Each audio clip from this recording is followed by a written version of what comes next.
오늘 설교 제목이 위로해 주시는 하나님이라 그렇게 정했습니다. 우리 하나님을 여러 가지로 우리가 표현을 할 수가 있지만도 그러나 그 중에서 오늘 본문의 말씀을 보면은 하나님은 우리를 위로해 주시는 하나님이시다 그렇게 말씀하고 있습니다. 우리는 이 땅에 살면서도 하나님의 절대적인 위로가 반드시 필요한 그런 사람인 줄로 믿습니다. 그 위로의 하나님이 오늘도 여기에 우리 회중에 자정하시고 여기에 계신 줄로 믿습니다. 그 하나님을 우리가 바라보시면서 하나님은 나를 위로해 주시기를 원하시는 그런 하나님이시다라는 것을 믿음으로 바라보시기 바랍니다. 자, 지난주 수요일 날 빌립보서를 강의하면서 빌립보서 3장 3절에 성령으로 봉사하고 그리고 예수 그리스도를 자랑하고 했지, 그죠? 예수 그리스도를 자랑하는 것을 제가 설명하면서 예수님이 왜 사도들을 선택을 하실 때에 그 재능이 있고 학벌 좋고 능력이 있고 뛰어나고 명망이 있고 인간적으로 볼 때 탁월한 그런 사람들을 사도로 선택하지 아니하시고 사도들의 대부분의 사람들을 고기 잡는 그 무식한 어부들을 거의 다 주종으로 이루면서 사도들을 선택을 하셨지, 그죠? 왜 그렇게 선택을 하셨는가 하면은 이 사도들로 통하여 나타나는 능력과 은혜가 사도들로 말미암아 되어진 것이 아니고 예수 그리스도께 영광을 돌리기 위함이다. 그런 뜻에서 제자들을 그런 사람들을 사도로 선택했다 했습니다. 그러면서 제가 이 설교를 하면서 스미스 목사에 대해서 잠깐 언급을 했지, 그죠? 자, 오늘 설교 전에 먼저 미국의 스미스 위글리스 목사를 우리가 봅니다. 자, 사진으로 보시면은 이런 사진입니다. 이분은 1859년 6월 10일에 출생을 해가지고 1947년 3월 12일에 하나님의 부름을 받은 사람입니다.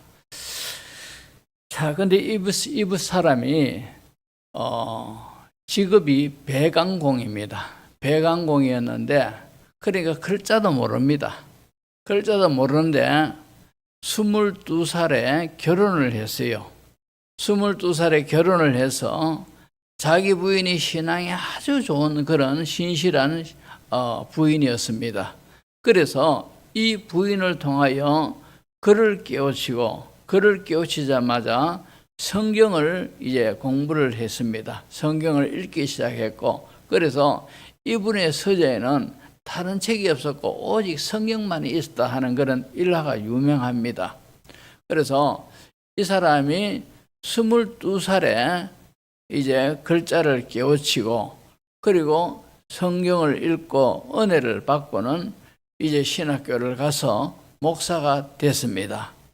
목사가 됐는데 하나님이 이 사람을 통하여서 능력의 은혜를 나타내는 그런 사역을 하도록 했습니다. 해서 이 사람이 이제 평생을 사역하면서 죽은 사람 14명을 살리는 그런 역사도 일어났습니다. 해서 그 중에 한 일화는 어떤 부인이 참 서너 살 된 자기 아들이 갑자기 죽어버렸는 겁니다. 그래서 이 위글리스 목사님에게 이 아이를 데려와서 펑펑 우니까 이 위글리스 목사님이 이 아이를 두 손으로 이렇게 쳐들고 하는 말이 예수 그리스도로 명하노니 생명은 이 아이에게 돌아오라. 이렇게 하니까 이 아이가 살아났어요. 그래서 이 위글리스 목사님의 평생 사역에 죽은 사람을 14명이나 살리는 그런 기적이 일어났고 그 중에 참 신기한 것은 이 위글리스 목사님이 어느 교회를 방문을 했는데 그 교회 부목사님이 의족을 끼고 있습니다.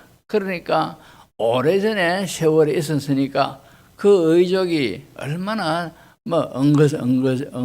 엉거주춤하게 그래 만들었겠습니까? 그래서 이 의족을 꼈는데 이 허벅지가 절단됐는지 무릎 밑으로 두 다리가 절단됐는지 모르지만도 그렇게 의족을 끼고 있습니다. 그래서 이 이글리슨 목사님이 이 부목사님에게 부목사님 당신은 내일 아침에 구두방에 가서 구두를 신으시오 이랬는 겁니다. 그러니까 어떻게 들으면은 사람을 놀리기는 같기도 하고 그죠? 왜 두 다리가 없는데 무슨 신발이 필요합니까 그죠? 그러니까 참 이해하지 못해가지고 집에 왔어요. 이 부목사님이. 그러니까 이 이글리슨 목사님 했는 말 때문에 잠이 오지 않냐고 뒤숭숭하게 몸을 이리 뒤척 저리 뒤척하고 있는데 음성이 들리는 거라요. 하나님의 음성이 이 부목사님에게 들리는데 너는 주의 종의 말대로 그렇게 하라는 거죠. 그래서 이 부목사님이 그날 밤을 뜬 눈으로 지새웠어요. 그리고는 아침 일찍이 구두방에 갔습니다. 그러니까 구두방에 문이 닫혀 있는 겁니다. 왜? 여는 시간이 아니니까. 거기서 한참 서성이다 보니까 구두방의 문이 열려가지고 들어갔어요. 그래서 그 구두방 주인이 어떤 일로 오셨습니까? 왜? 보니까 의족을 하고 있으니까 이분에게는 구두가 필요 없는 겁니다. 그런데 이 사람이 구두방에 들어오니까 어떤 일로 왔습니까? 이렇게 묻는 거라요. 그러니까 구두를 사러 왔습니다. 그러니까 어떤 구두를 드릴까요? 그리고 구두의 사이즈는 어떤 걸로 드릴까요? 하니까 한참 생각하다가 왜? 구두라는 것은 평생 신발은 신어보지도 않았으니까 사이즈를 얼마나 해야 되는지 색깔을 어떤 걸로 해야 되는지 한참 생각하다가 자기의 어떤 그런 신체 구조와 비슷하게 그런 사이즈의 구두를 까만 구두로 그래 주시오 이랬는 거라요. 그래서 일하는 그의 주인이 시키는 대로 그 사이즈의 까만 구두를 내놨습니다. 그래서 이 부목사님이 이 오른쪽의 구두를 의족을 가지고 거기에 끼워 넣었어요. 의족을 끼워 넣자마자 다리가 생겨버렸어요.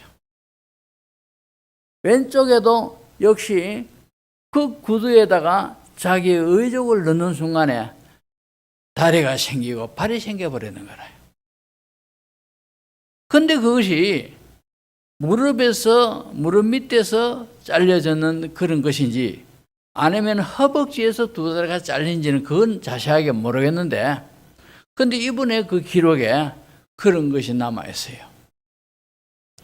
그러니까 참 순간적으로 구두를 의족에다 끼워 신었는데 순간적으로 없던 다리가 생기고 없던 발이 생겨버리는 거라. 그리고 생긴 발도 딱 구두 사이즈에 딱 맞는 그런 정도로 크기로 딱 생겼는 거라. 왼쪽에도 역시 그렇게 하니까 또 똑같이 그런 현상이 일어나는 겁니다. 그래가지고 이분이 하는 말이 하나님은 부러진 다리를 잇는 그런 일이나 없는 다리를 잇게 하시는 일이나 하나님께는 똑같습니다. 이렇게 간증하며 다녔다 하는 그런 이야기가 있습니다. 이분의 사역의 시리즈에 그런 일이 있더라고요. 우리 하나님은 이런 하나님입니다. 이런 하나님이 오늘 우리를 위로해 주시기를 원하고 계시는 줄로 믿습니다. 자, 우리가 성경에 보면은 요한복음 11장에 보면은 베다니 동네에 살고 있는 나사로라는 청년이 죽었지, 그죠? 그의 동생은 마르다 마리아고, 그죠? 그러니까 이 나사로가 갑자기 시름시름 하다가 죽었습니다. 예수님이 기별을 듣고 의도적으로 좀 더 하루를 지체하고 설설설설 가다 보니까 이제 나사로의 무덤이 어디 있느냐 해서 나사로의 여동생을 통하여서 이제 나사로 무덤에 왔습니다. 유대인들의 무덤은 전부 다 돌무덤입니다. 돌을 제끼면 그 안에 시체가 있는 겁니다. 그래서 예수님이 이 마리아에게 돌문을 열어라는 것이죠. 무덤 문을 열어라는 겁니다. 그러니까 마리아가 주변에 있는 장정들을 통해서 이 무덤을 열게 했습니다. 그런데 열기 전에 예수님에게 말하기를, 주여, 벌써 죽은 지 나흘이나 됐습니다. 이미 썩어가지고 냄새가 납니다. 이렇게 이야기를 했는데 예수님은 그 이야기를 들은 척도 안 하고 돌문을 열어놔라는 것이요. 그러니까 열으니까 그 속에서부터 시체 썩는 냄새가 확 풍겨 나오는 겁니다. 그런데 그 돌문 안에서 썩어 있는 나사로의 시체를 두고 하는 말이, 예수님이 나사로야 나오너라, 이 말씀하시니까 죽고 죽어서 썩어가지고 이제 냄새가 진동하던 이 나사로의 시체가 배로 동인 채로 예수님 말씀 그대로 통통통 뛰면서 밖으로 나왔단 말입니다. 우리가 한번 생각해 보십시오. 자, 죽은 사람이 살아난다 하더라도 설령 썩어가지고 냄새가 납니다. 썩어가는 것 부위가 회생되는 것도 기적 중에 기적이고 도저히 과학적으로는 있을 수 없는 일이지만도, 그러나 회생되고 회복되는 것도 시간이 다 필요한 것 아니겠습니까? 그렇지만도 예수님의 이 말씀은 모든 시간과 공간을 초월해서 나사로야 너너라, 이 말씀하시니까 순간적으로 그 말씀대로 나사로가 다 살아가지고 나왔더란 말입니다. 내장도 문드러지고 썩어가지고 푹푹 썩어지고 신경과 혈관도 다 썩어가지고 그 냄새가 나는 그런 모습이지만도 나사로야 너너라 하니까 나사로가 살아가지고 나왔더란 말입니다. 우리 하나님의 능력은 능치 못함이 없는 줄로 믿습니다. 우리의 머리로는 하나님의 능력을 우리가 이해를 못합니다. 자, 그 하나님이 사무엘상 2장 6절에서 7절에 뭐라고 말씀하시는 거 아니까, 여호와는, 즉 하나님은 죽이기도 하시고 살리기도 하시며 서울에 내리기도 하시고, 이 서울은 죽음입니다. 죽음의 장소인데 죽음의 장소로 내리기도 하시고 거기서 올리기도 하시는도다. 여호와는 가난하게도 하시고 부하게도 하시고 낮추기도 하시고 높이기도 하시는도다. 그런 말씀이 있습니다. 그러니까 하나님이 어떤 사람에 대해서 살리기로 하시면은 그 사람은 살아나고, 그 사람에 대해서 이 사람을 내가 부하게 해야 되겠다 하면 어떤 모든 것들을 초월해서 부하게 되기도 하고, 낮아진 사람이라 할지라도 이 사람을 내가 높여야 되겠다 하면은 반드시 어떤 경로를 통해도 이 사람은 높아지는 줄로 믿습니다. 그래서 우리 하나님은 세계와 역사와 민족과 국가를 모든 것들을 주관하시지만도 그러나 우리 한 사람 한 사람의 생사화복도 하나님께서 다 주관하시는 줄로 믿습니다. 이 하나님이 오늘 이 자리에 충만히 계시고 우리의 모든 것들을 다 알고 계신다 이 말입니다. 성경에 보면은 하나님은 우리의 머리카락까지도 다 헤아리고 계셔요. 그만큼 우리의 형편에 소상하게 알고 계신다 이 말입니다. 그 하나님이 오늘 본문의 이 말씀에서 하나님은 위로해 주기를 원하고 계시는 하나님이다 라는 것을 우리가 알 수 있습니다. 자, 오늘날 살고 있는 우리들은 더위 때문에 너무 허덕거리기도 하고, 그리고 삶의 여러 가지 환경들이 우리가 너무너무 힘들고 우리가 너무너무 어렵고 애를 쓰고 힘을 써도 그 힘쓰고 애쓴 만큼 소득도 잘 안 나타나고 결과도 신통찮습니다. 그러다 보니까 자꾸 지쳐가고 힘들어가고 있더라 이 말입니다. 저는 요즘 나라를 생각하면은 정말로 나라의 안보가 자꾸 걱정되고 경제에 대해서 늘 걱정되고 하나님의 은혜로 이만큼 잘 사는 나라가 됐는데 참으로 이 잘 사는 이 여기에서 아르헨티나 같은 그런 꼴을 당할까 싶어가지고 신경 쓰이기도 하고 참으로 38선이는 그걸 하나 가지고 75년의 평화를 지켜왔는데 언제 어느 시에 38선이 무너질까 이것도 신경 쓰이고 얼마나 나라를 생각하니까 신경 쓰이고 걱정되고 그렇습니다. 그래서 추보에도 보면은 나라를 위해서 기도합시다 하고 안보와 경제를 제가 의도적으로 넣었던 겁니다. 자, 오늘 본문에서 우리는 하나님의 위로가 이럴수록 너무너무 필요한 존재들입니다. 너무너무 필요한 존재들이에요. 하나님의 위로를 받아야 돼요, 우리는. 하나님이 위로해 주시기를 원하시면은 우리는 어떤 형편과 처지에 있다 하더라도 우리는 위로를 받는 줄로 믿습니다. 모든 길은 로마로 통한다 하는 것처럼 우리가 하나님께로 향하는 것은 모든 것이 믿음으로 통하는 줄로 믿습니다. 믿어야 된다 이 말입니다. 자, 그러면은 우리 하나님이 어떤 하나님이냐? 오늘 본문에서 보면은 첫 번째로 우리를 위로해 주시기를 원하시는 하나님이십니다. 왜 그런가 하니까 오늘 본문 고린도 후서 1장 3절에서 7절까지 이 내용에서 이 짧은 이 구절에서 위로란 단어란 말이 8번이나 나오고 있습니다. 이것이 무엇을 말하고 있습니까? 하나님은 위로해 주시는 하나님, 하나님은 우리 성도들을 위로해 주시기를 원하고 원하시는 하나님이시다. 이것을 말씀하고 있더라 이 말입니다. 우리 인생은 모두가 고난이 없는 사람은 한 사람도 없습니다.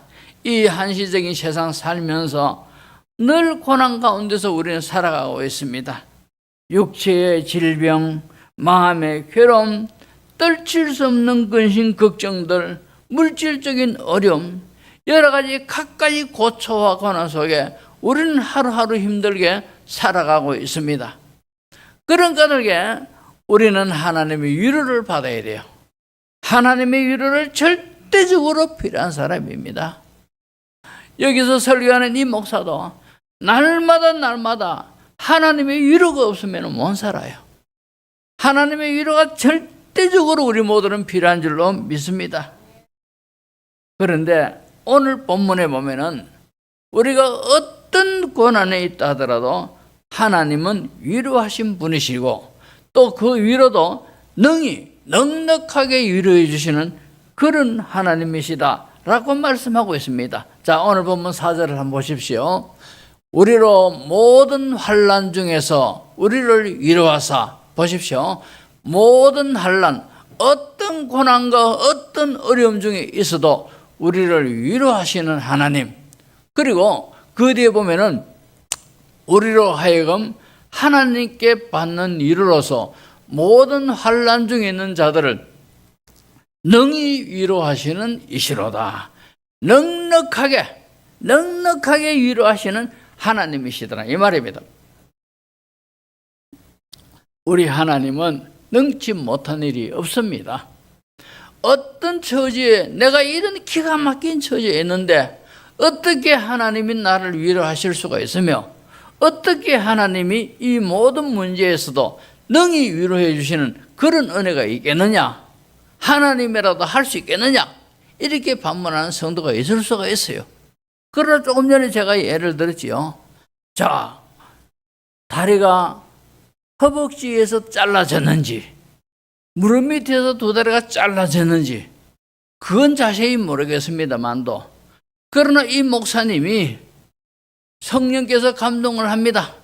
부목사에게 당신은 내일 아침에 가서 구두방에 가서 구두를 사라는 것이요. 구두를 사시느라는 겁니다. 그런데 이해가 안 되고 안 되지만도 그러나 그 말씀대로 하니까 그 의족에다가 구두를 딱 구두 안에 그 의족을 넣는 순간에 다리가 생기고 발이 생기고, 이쪽에도 역시 의족 안에 이 의족을 가지고 구두 안에 넣는 순간에 다리가 생기고 발이 생기더라는 거죠. 순식간에. 그런 하나님이다 이 말입니다.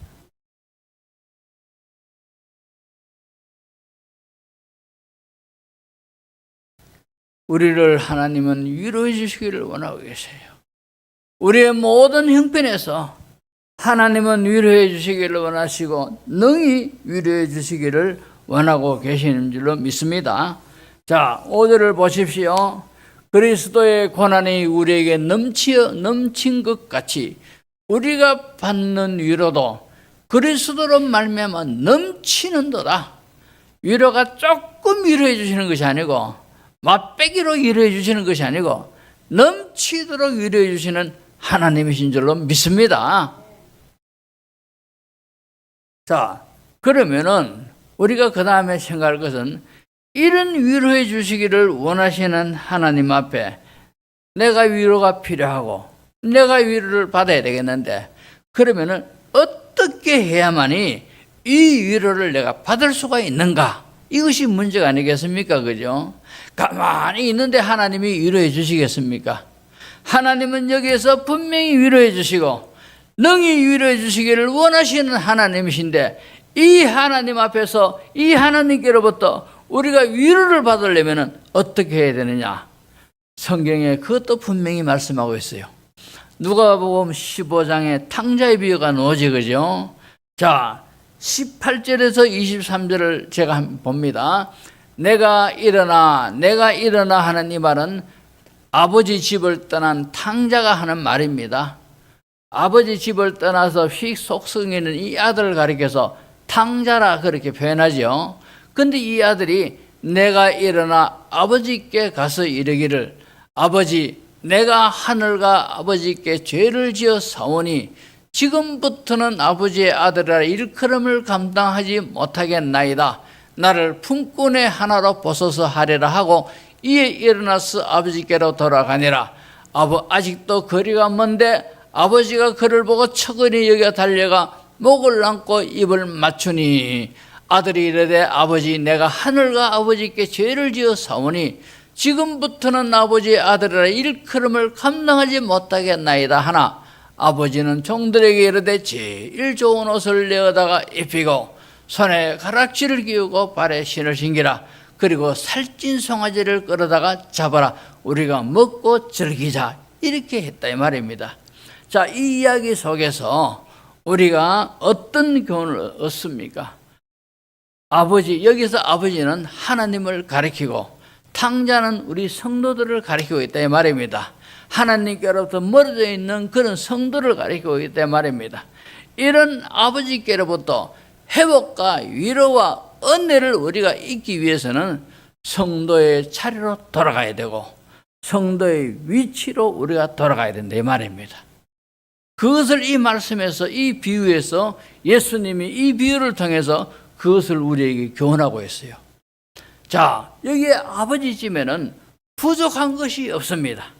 모든 것이 넉넉하고 모든 것의 위로가 충분히 있는 그 자리, 아버지 집이래. 그런데 이 아버지의 아들은 세상 바람이 들어가지고 아버지 집을 나가서 세상으로 갔단 말입니다. 거기에서 돈 있을 때는 막 기분 좋아하라고 잘 썼는데 돈 다 떨어지고 나니까 세상 인심이 어찌 그리 매정하고 야속하고 야박한지, 나중에는 먹고 싶어도 배가 고파서 채울 게 없으니까 돼지가 먹는 열매만 먹고 그렇게 지냅니다. 거기서 그는 깨달아요. 야, 내가 왜 이렇게 처량한 신세가 되었는고, 이러면서 내 아버지 집에는 먹을 것이 얼마나 많은고, 그러면서 내가 이제 아버지 집으로 돌아가야 되겠다, 이렇게 결심하고 아버지 집으로 돌아가지 않습니까? 그리고는 내가 하늘과 아버지께 죄를 지었습니다, 이러면서 돌아가니까 이 아들이 아버지 집으로, 다시 말해서 성도의 자리로 돌아갔고 성도의 위치로 돌아가니 아버지 위로가 있더라 이 말입니다. 우리가 하나님의 위로를 받으려면은 하나님의 능히 위로해 주시는 그 위로를 받으려면은 성도의 자리로 돌아가야 돼요. 성도의 위치로 돌아가야 된다 이 말입니다. 교회만 다니는 것이 아니고 참으로 가정에서나 직장에서나 사회생활에서나 누구 앞에서나 나는 성도로 살아가야 돼요. 나는 성도로 돌아가야 돼요. 성도의 위치로 돌아가야 된다 이 말입니다. 예배만 드리고 가서는 탕자처럼 아무렇게나 사는 사람, 이런 사람들이 있지 않습니까? 그런 사람들은 이제 탕자처럼 아버지 집으로 돌아가서 성도의 자리로 돌아가라는 것이요. 성도의 위치로 돌아가라 이 말입니다. 그것을 예수님께서 이 비유를 통하여 그렇게 말씀하시는 줄로 믿습니다. 성도의 위치, 성도의 자리로 돌아갈 때 위로해 주시기를 원하시는 하나님이 능히 위로해 주시는 줄로 믿습니다. 그리고 또 우리가 그 다음에 해야 될 것이 뭔가 하니까 기도를 해야 돼요. 기도를 해야 돼요. 뭘 해야 돼요? 자, 기도를 여러분 하루에 얼마씩 합니까? 하나님의 나의 절대적인 주관 주권자, 이 사실을 입으로 고백하면서 그렇다면은 그 하나님 앞에 오늘 하루의 일을 내가 당하는 이 문제에 대해서 얼마만큼 맡기고 기도하고 있느냐 이 말입니다. 하나님의 주권을 믿습니다 하고 기도하지 않는 사람은 입으로만 하나님의 주권을 믿습니다 하는 것이지 실제적으로 하나님 주권을 믿습니다 하는 그 믿음은 헛것입니다. 하나님의 절대적인 주권을 믿는 성도는 반드시 기도하게 돼 있어요. 반드시 그 하나님 바라보고 그 하나님 의지하고 그 하나님 앞에 울며 불며 기도하게 돼 있다 이 말입니다. 우리가 힘들게 살지요? 어려움이 있지요? 얼마나 기도하고 있습니까? 얼마나 기도하고 있느냐 말입니다.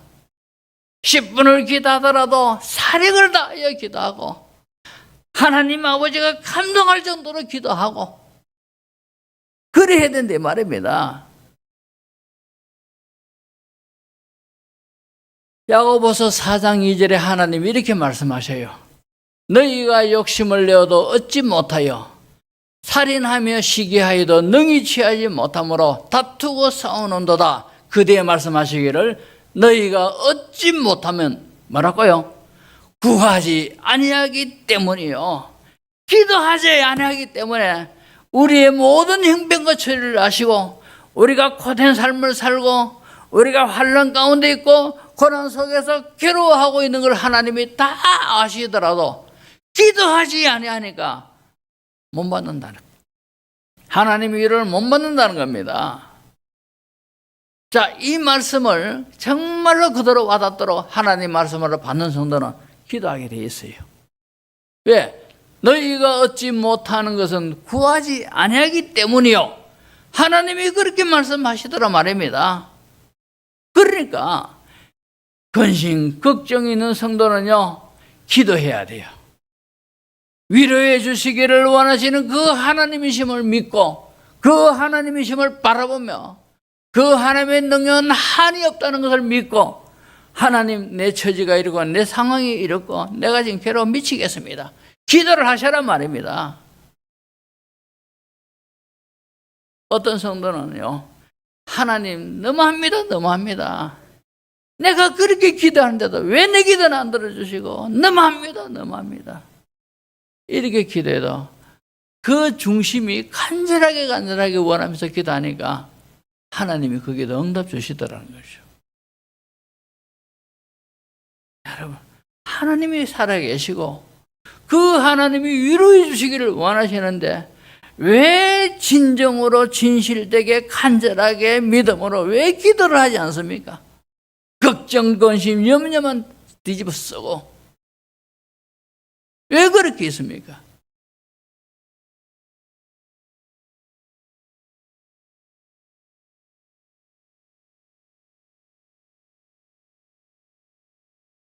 마태복음 7장 7절에서 11절을 보면요, 예수님이 이렇게 말씀하셔요. 구하라 그리하면 너에게 주실 것이요, 찾으라 그리하면 찾아낼 것이요, 문을 두드리라. 그리하면 너에게 열릴 것이니 구하는 이마다 받을 것이요 찾는 이는 찾아낼 것이요 두드리는 이에게는 열릴 것이니라. 이 중에 그죠? 너희 중에 누가 아들이 떡을 달라 하는데 돌을 주며 생선을 달라 하는데 뱀을 줄 사람이 있겠느냐? 너희가 악한 자라도, 여기 악한 자라도 하는 것은 자식에 대해서 굉장히 무정한 아버지라 할지라도 이 말입니다. 너희가 악한 자라도 좋은 것으로 자식에게 줄 줄 알거든. 그러니까 떡을 달라는데 돌을 주겠느냐는 거죠. 생선 달라는데 애따 독사나 받아라 하면서 던지겠습니까? 악한 아버지고 무정한 아버지라도 내 자식이 아버지요, 아버지 떡 먹고 싶습니다, 생선 먹고 싶어요 하면은 능력이 되면 해준다 이 말입니다. 너희가 악한 자라도 좋은 것으로 자식에게 줄 줄 알거든 하물며 하늘에 계신 너희 아버지께서 구하는 자에게 좋은 것으로 주시지 않겠느냐. 이 말씀이 뭡니까? 기도에 대하여 약속하는 그 내용이라요. 그만큼 예수님이 기도하면 반드시 위로를 받는다는 거죠. 그 말씀을 하시기 위해서 비유로 또 이런 식으로 표현으로 계속 하시는 겁니다. 구하라 주실 것이요 해놓고 너희 중에 악한 자라도 자식이 떡을 달면 달라는데 돌을 주겠느냐, 생선 달라는데 뱀을 주겠느냐. 너희가 무정한 아버지라도 그 자식이 구하면 좋은 걸 줄 줄 아는데 하물며 선하신 하나님 아버지가 성도인 자녀가 하나님 아버지 모든 것에 능히 위로해 주시는 하나님이여 나를 위로하여 주시옵소서. 내가 이런 문제 저런 문제로 내가 심히 괴로워합니다. 진정으로 울면서 기도하고 간절하게 기도하고 진실되게 기도하고 믿음으로 하나님이 내 지은 기도 다 받으신다고 믿음으로 기도하고 해보십시오. 왜 안 주겠느냐는 거죠. 이제 말씀을 정리합니다. 오늘 본문에서 하나님은 우리를 위로해 주시는 하나님이다 그렇게 소개해 주시고, 위로해 주시는 하나님이다 이렇게만 하는 것이 아니라 위로해 주시기를 또 원하고 계신다 이 말씀입니다. 그런 하나님이 되면 그 하나님 앞에 우리가 위로를 받기 위해서는 우리가 탕자의 비유에서처럼 아버지가 아무리 부자고 아무리 다 있어도 이 아들이 저 세상적으로 가 있을 때는 이거 거지 중에 상거지가 되어 있더라 말입니다. 이 아들이 아버지 집으로 돌아왔을 때에 성도의 자리로, 성도의 위치로 돌아와야 돼요. 그래야 하나님이 위로를 받을 수 있어요. 또 하나도 기도를 해야 돼요. 간절히 기도하면은 오늘 본문에 위로해 주시고 능히 위로해 주시기를 원하시는 그 하나님이 우리의 어떤 문제에 있다 하더라도, 질병 가운데 있다 하더라도, 물질의 고통을 당한다 하더라도, 이런저런 가시로 내 마음을 핥기고 엉겅퀴가 내 피부를 핥기는 그런 모습이 있다 하더라도 하나님은 능히 위로해 주시는 하나님이다 이 말입니다. 그러니까 하나님이 우리 기도하다가도 야 하나님이라도 이런 일 할 수 있겠느냐 이렇게 생각이 드는 것은 우리 수박보다도 더 작은 우리 머리로 그렇게 생각하시, 우리 하나님의 이 모든 걸 초월하는 그는 능력자인 줄로 믿습니다. 그래서 우리가 이런 하나님을 믿고 이런 위로해 주시기를 기뻐하시는 하나님을 믿고 성도의 자리로, 성도의 위치로 항상 돌아가고, 그리고 끝까지 주시는 안전을 한번 해보자 하면서 어깨가 발동해서라도 끝까지 간절하게 기도해서 하나님이 위로해 주시고 능히 위로해 주시는 은혜를 입는 우리 모든 성도 되시기를 주의 이름으로 축복합니다. 기도합니다.